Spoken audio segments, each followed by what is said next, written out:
Hello students, how are you. आशा करता हूँ सभी लोग बहुत अच्छे होंगे और स्वस्थ होंगे। आपको की जो पढ़ाई लिखाई है अच्छी चल रही होगी। अभी जो है मैंने जो एनसीईआरटी 11th का मैथमेटिक्स पढ़ाना स्टार्ट किया था, उसके बाद कुछ व्यस्तता की वजह से मैं नहीं ऑनलाइन पढ़ा पाया। तो अभी मैं उसे फिर से रीस्टार्ट कर दूंगा और लेक्चर्स पर डे का लेक्चर मैं पर डे अपलोड करता रहूंगा। तो पूरा एनसीईआरटी हम लोग डिस्कस करेंगे, mathematics NCERT 11th and 12th। अभी हम 11th से स्टार्ट कर रहे हैं। तो आप लेक्चर्स को प्रॉपर तरीके से अपने बुक के साथ उन्हें अटेंड कीजिए, उनको पढ़ाई कीजिए और कॉन्टिन्यूअस हम एक पॉइंट टू पॉइंट एक एक चीज हम डिस्कस करेंगे। और कैसे मैथमेटिक्स को आपको फील करना है, फील करके मैथमेटिक्स को पढ़ना है। And mathematics is needed practice. तो आप जब लेक्चर्स को विजिट करें, लेक्चर्स को देखें, सर क्या बता रहे हैं, क्या हमने पढ़ाया, क्या समझाया, और उसके बाद जो है आप लोग प्रैक्टिस कीजिए, लॉट ऑफ प्रैक्टिस। हम एक एक प्रॉब्लम, एक एक एक्सरसाइज प्रॉब्लम सब कुछ डिस्कस करेंगे। तो this this is journey, let's begin this journey and share with others and all the students which is known to you in a board, UP board. Basically UP board और CBSE board का same pattern होता है, उसमें हमारा NCERT ही चलती है book. और रही आईएससी बोर्ड के बच्चे, तो वो भी इनको अटेंड कर सकते हैं, उनको भी सीख सकते हैं, क्योंकि मैथमेटिक्स तो हर जगह रहती है, सेम ही रहती है। तो उसको आप अटेंड कीजिए और सीखिए। इट्स टोटली फ्री, इधर no charges here and will be point to point, every discussion will be here. तो मैं कोशिश करूंगा कि अच्छे से अच्छे हम आपको मैथमेटिक्स प्रोवाइड कर सकें। तो उसके लिए आप जुड़िए, और लोगों को भी जुड़िए, और जो भी हमारे इस लेक्चर को देखता है, जो भी अटेंड करता है, मैं उससे रिक्वेस्ट करता हूँ कि आप और बच्चों को शेयर करें, उन बच्चों तक भी ये लेक्चर्स पहुँचे जिनको कोचिंग के लिए वो अफोर्ड नहीं कर सकते, या फिर उनको इतना मनी नहीं होती कि वो बाहर से भी ट्यूशन या टीचर्स ले सकते हैं। तो आई होप कि ये जो लेक्चर्स हम डिस्कस करने जा रहे हैं, जो भी मैथमेटिक्स डिस्कस करने जा रहे हैं, वो आपको बहुत ही हेल्पफुल हो। और मैं कोशिश यही करूंगा कि बहुत अच्छा सा नॉलेज मैं आपको दे पाऊँ, अपनी मैथमेटिक्स को मैं आप तक पहुंचा पाऊँ। और मेरी बात, I am a mathematics teacher as well as a mathematics learner, research scholar doing PhD in mathematics obvious. So Anoop classes ये प्लेटफॉर्म है, it was my coaching in offline mode, but now it's pandemic, due to pandemic it's totally stop. तो अभी मैं online आपको discuss करूंगा IIT level का मैथमेटिक्स। और मोस्ट प्रोबेबली हम कोशिश करेंगे कि जो फाउंडेशन ऑफ मैथमेटिक्स है वो बहुत अच्छा हो आप लोगों का। तो मैं वही कोशिश में लगा हुआ हूँ। So let's begin our journey. तो आज मैं जो भी पिछले कुछ लेक्चर्स हमने सेट थ्योरी के ऊपर बात किया था, जो 11th क्लास का फर्स्ट चैप्टर है सेट थ्योरी, उसी से आगे हम कंटिन्यू करते हैं और पढ़ते हैं। तो आज हम जो पढ़ेंगे वो इम्प्टी सेट के बारे में पढ़ेंगे कि इम्प्टी सेट हमारा क्या होता है और कैसे, क्यों हम इम्प्टी सेट को डिफाइन करते हैं, है ना। तो उसके बारे में हम थोड़ी सी चर्चा करेंगे। ओके। तो दोनों मोड है हमारे। कुछ बच्चे जो लेक्चर्स विजिट करेंगे, मे बी वो हिंदी मीडियम के बच्चे हों, तो आप बिल्कुल समझ पाओगे लेक्चर्स को, आप चीज़ों को समझ पाओगे। इंग्लिश हिंदी, इसके लिए बेस जो है वो इंग्लिश का ही रहेगा, लेकिन हिंदी में हम चीज़ों को भी बताएंगे कि हिंदी में क्या उसे बोलते हैं और क्या कहते हैं। तो आप लेक्चर्स को, कहीं से भी है बच्चा, वो यूपी के अंदर या फिर कहीं अदर, जो जो दो लैंग्वेजेस हिंदी और इंग्लिश को समझता है, वो लेक्चर्स को आसानी से समझ सकते हैं। ओके। तो लेट्स बिगिन आवर जर्नी। हम मैं स्क्रीन शेयर करता हूँ, हम लोग नोट वन नोट पे पढ़ेंगे। ओके।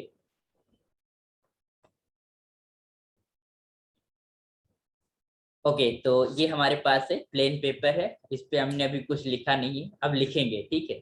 तो सबसे पहले हमने लिखा है द इम्प्टी सेट, है ना। इम्प्टी सेट के बारे में क्या है, नोटेशन कैसे हम उसे नोटेट करेंगे, डिफाइन करेंगे, सो मेनी थिंग्स हैं। और बहुत अच्छा है ये इम्प्टी सेट, क्यों डिफाइन करते हो चीज। तो एक्चुअली जो सेट है, सेट का जो डिफिनीशन है वो ये कहती है कि कलेक्शन इज वेल डिफाइंड, मतलब well defined collection of objects, things, elements, members is called set. This is the definition of set. हम ऑलरेडी इसके बारे में डिस्कस कर चुके हैं। तो जो प्रॉपर्टी है जिसके तहत हम सेट को बना रहे हैं, है ना, वो प्रॉपर्टी अगर एग्जिस्ट करती है और हो सकता है उसमें मेंबर ना हो, कोई भी मेंबर ही ना हो उस प्रॉपर्टी को असाइन करने, बट वो प्रॉपर्टी वेल डिफाइंड है, तो ऐसा कलेक्शन हम फॉर्म कर सकते हैं और that collection is called be empty set. मतलब कोई मेंबर नहीं है but there is a property which is well defined. ठीक है, तो इस तरीके का हमारा जो कलेक्शन होगा we called it is a empty set, है ना। तो एक बहुत भूमिका अच्छी है एम्प्टी सेट की हमारी सेट थ्योरी के अंदर। तो आइए जरा, जैसे कि हमने आपकी ही बुक से, आप लोग एनसीईआरटी को उठा लेना मेरे लेक्चर्स को पढ़ते समय, और हम उन एनसीईआरटी को साथ साथ, क्योंकि बहुत सारी टीचर्स हैं यहाँ पर आपके ऑनलाइन प्लेटफॉर्म पे, तो वो लोग अपने हिसाब से चीजों को पढ़ाते हैं। लाइक वो उनका एक मेथड होता है, उनका टेक्निक होता है। मेथड मेरा ही रहेगा, मैथमेटिक्स मेरी रहेगी, बट मैं पैटर्न आपके एनसीईआरटी को लेकर चल रहा हूँ ताकि आपको दिक्कत ना हो चीजों को समझने में और प्रॉब्लम्स करने में। तो जो भी हमारे लेक्चर्स अटेंड कर रहा है, आप एक टेक्स्ट बुक खरीद लो एनसीईआरटी की, चाहे ऑनलाइन अवेलेबल है प्लेटफॉर्म पे, आपके पीडीएफ फॉर्मेट में अवेलेबल है, उन्हें आप डाउनलोड कर लो और स्टेप टू स्टेप, मतलब एक्सरसाइज मेथड और जहां पर जो चीज आएगी हम उसके बारे में डिस्कशन करेंगे। बेसिकली हम जब बुक रीड आउट करते हैं तो हम चीजों को समझ नहीं पाते, तो आपको हमारे लेक्चर्स के साथ साथ बुक को भी फॉलो करना है। मैं रिक्वेस्ट करूंगा सभी से, केवल देखने भर से काम नहीं चलता, आपको करना पड़ेगा। तो दिस इज द वे और method to be learn the things और get the things of the mathematics. Okay, तो अभी हम डिस्कस करेंगे। तो आपकी टेक्स्ट बुक में एक एग्जांपल दिया हुआ है इंटीजर, जैसे कि एक हमने लिखा, समझने के लिए बहुत अच्छा इन्होंने बनाया है। जैसे ए एक हमने सेट लिख दिया और इसमें बोला है कि x such that x is a student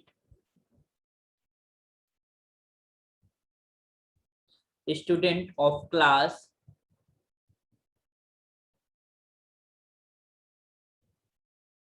is a student of class 11 presently studying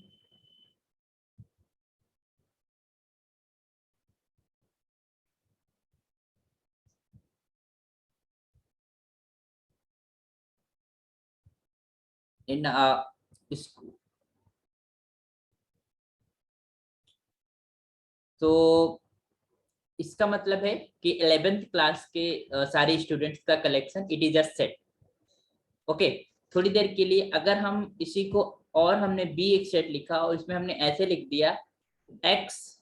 okay, तो collection of students of the 11th class form a set, ये सेट को फॉर्म करते हैं डेफिनेटली, क्योंकि हम गए और जितने भी 11th क्लास के स्टूडेंट्स हैं उनका एक कलेक्शन ले लिया, तो एक प्रॉपर्टी इज वेल डिफाइंड। हमें डिस्टिंग करना, हमें क्लैरिफाई करना कि कौन सा हमारा मेंबर होगा उस सेट का या उस कलेक्शन का या फिर नहीं होगा, ये क्लियर है। ठीक है, तो ये सेट है। ओके, हमने कहा दूसरा एक हम सेट लिख रहे हैं, x is a student of class 11th and 12th। समझना इस बात को, प्रेजेंटली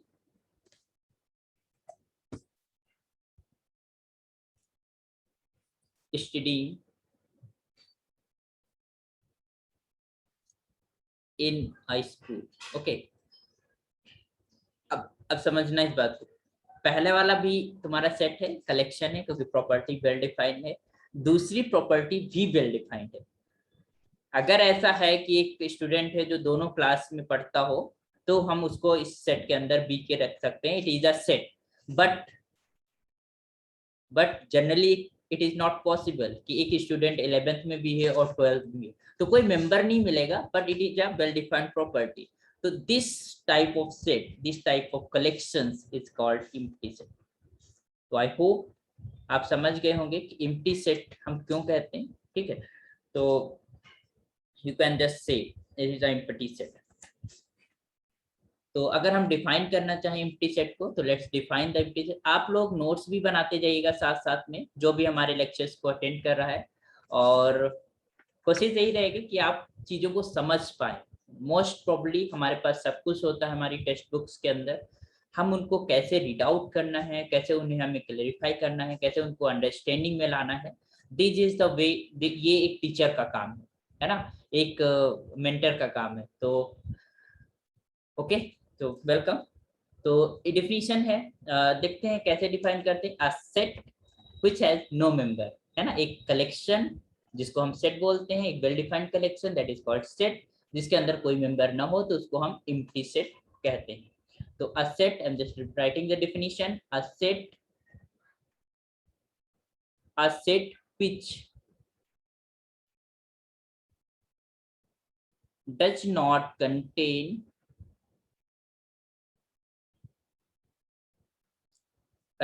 any element, ठीक है, जो मेंबर से ऑब्जेक्ट होते हैं किसी सेट को, उनको हम एलिमेंट्स कहते हैं, is called the empty set.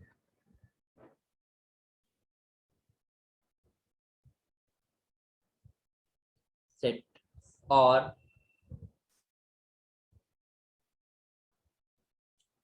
Null set के नाम से भी हम जानते हैं, नल सेट भी बोलते हैं, या फिर हम वाइट सेट भी बोलते हैं। ओके, तो दिस इन नोमेनक्लेचर से हम इनको जानते हैं। अच्छा, इसको नोटेशन कैसा होता है, इसको हम नोटेट कैसे करते हैं? तो एम्प्टी सेट जो है that is equals to, symbolism इसका होता है कि हम कर्ली ब्रैकेट्स ब्रेसेस को हम ऐसे लिख दें, कर्ली ब्रैकेट्स बिल्कुल ऐसे लिख दें, और तुम्हारे पास एक सिंबल यूज करते हैं दैट इज योर 5, इसको हम नाम पढ़ते हैं दिस इज योर 5। तो 5 सिंबल से हम नोटेट करते हैं। तो 5 अगर हम सिंपली 5 लिख देते हैं तो इट्स नोटेटिंग एम्प्टी सेट, और ये इस तरीके से सिंबोलिज्म हम कर्ली ब्रेसेस खाली के ब्रैकेट रख देते हैं तो वो भी एम्प्टी सेट को रिप्रेजेंट करता है। ठीक है, तो हम एम्प्टी सेट को इस तरीके से नोटेट करेंगे। ओके, तो this is our notation of empty sets. Okay, या तो हम ये सिंबोलिज्म यूज करें या फिर यूज करें, बेसिकली जनरली जो यूज होता है मोस्टली वो हम 5 को यूज करते हैं। This is 5 is represents the, तो अगर कहीं 5 हम सेट थ्योरी पढ़ रहे हैं या सेट से रिलेटेड चीजें पढ़ रहे हैं और वहां पर 5 लिखा हुआ है तो वो 5 एक तुम्हारे पास जो है एम्प्टी सेट है। ओके, तो जैसे कि हम कुछ एग्जांपल्स यहाँ पर लिख लेते हैं, लेट्स राइट सम एग्जांपल। तो एग्जांपल 1 लिखते हैं, लेट, जैसे कि let A, this is your x such that this x is lies between 2 and 1। x को हम 1 और 2 के बीच में लेना है, और साथ में हमने लिख दिया कि x is a natural number. हमने ये भी बोला कि ये जो x है एक नेचुरल नंबर है और 1 और 2 के बीच में लाई करती है। तो ऐसी कोई नेचुरल नंबर नहीं होती जो 1 और 2 के बीच में लाई करे। तो ये कैसा सेट है? This is your empty set, this is your empty set. Okay, clear? तो इस तरीके के बहुत सारे आपको एग्जांपल्स मिल जाएंगे जो एम्प्टी सेट के एग्जांपल्स होते हैं, या एम्प्टी सेट को रिप्रेजेंट करते हैं। क्लियर? नेक्स्ट एक और एग्जांपल लिख लेते हैं इस तरीके के एग्जांपल्स। तो आज आप जाइएगा और कुछ ऐसे ही आप सोचिएगा कि कौन से हम कलेक्शंस जो है जिसके अंदर मेंबर तो नहीं है but collection is well defined, तो that type collections will be called empty set. Okay, जैसे कि हमने लिया एक collection D, that is notation is your x such that x square is equals to 4, ये हमने ले लिया, एंड ये बोल दिया कि x is odd। मतलब एक हमारे पास मैथमेटिकल एक्सप्रेशन है that x square equals to 4, या कह सकते हो क्वाड्रेटिक इक्वेशन है, और इन्होंने बोला कि x is odd, x odd है और इस एक्सप्रेशन को सेटिस्फाई कर रहा है, उस x का वैल्यू हमें देखना है। तो क्लियरली हम सॉल्व करने पे आएंगे, इसको सॉल्व करेंगे तो x equals to 4 and this implies x is equals to plus minus 2। It means that, इसका मतलब तो समझते हैं, x equals to plus minus 2, इसका मतलब x इज इक्वल्स टू 2 और x is equals to minus 2। अब both the numbers are even, there is no odd number will be x which satisfy this equation। इस इक्वेशन को कोई भी odd number satisfy नहीं करेगी। तो इसका मतलब कोई भी ऑड नंबर प्रेजेंट नहीं है, तो this is called empty set. But अगर होती तो इसका पार्ट होता, तो ऐसा नहीं है, अगर कोई ऑड नंबर तो इसको इस कलेक्शन का पार्ट नहीं है, तो इसका मतलब this is the empty set. इसका मतलब कोई ऐसा सच एक्स एग्जिस्ट नहीं करेगा जो इस इन दोनों कंडीशन को साथ साथ में सेटिस्फाई करता है। ओके, तो this is a empty set and also you can say this is your 5, 5 भी कह सकते हो। तो ओके, तो दिस आर सम, और एक लिख सकते हैं, और एक एग्जांपल लिख लेते हैं। मान लो सपोज दैट एक एग्जांपल और हम कर लेते हैं, दैट इज इक्वल्स टू, मान लो हमने लिखा a, और ये जो हमने सेट लिखा that is your x such that x is an even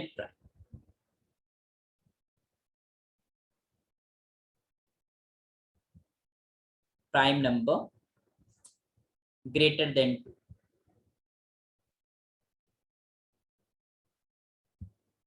देखिए समझिएगा, इन्होंने क्या बोला कि इसके अंदर हमारे पास इवन प्राइम नंबर हो जो 2 से बड़ी।